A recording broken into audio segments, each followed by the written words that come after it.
In today's video, I'm going to teach you how to share a Replit project link. If you're collaborating on code or want quick feedback, sharing directly from Replit lets others jump into your workspace and edit alongside you in real time. Start by opening your web browser and searching for Replit. In the search results, click the official link to Replit.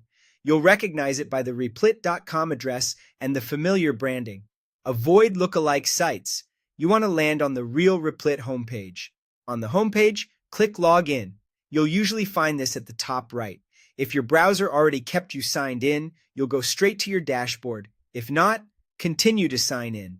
Choose whether to continue with Google or log in with your email, depending on how your account is set up. Follow the on-screen prompts, and if you use extra security like two-factor authentication, complete that as well to finish signing in.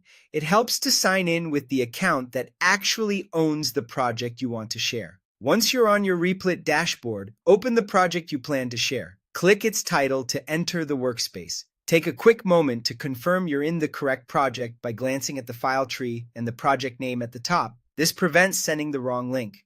Now look toward the top right of the workspace. Next to the Publish icon, you'll see the Invite button marked with a plus icon. Click Invite to open the sharing panel. This is where Replit generates a collaboration link for your project. In the Invite panel, click Copy Join Link. This places a special link on your clipboard. Be aware that anyone with this link can edit your files, run your code, and collaborate in real time. Because it grants edit access, only share it with people you trust and through secure channels, like a private message or your team's workspace.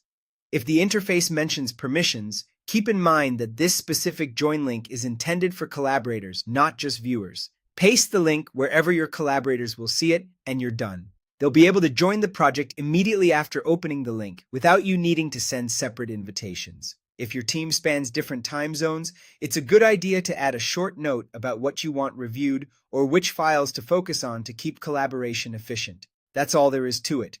Quick, simple, and perfect for fast teamwork inside Replit.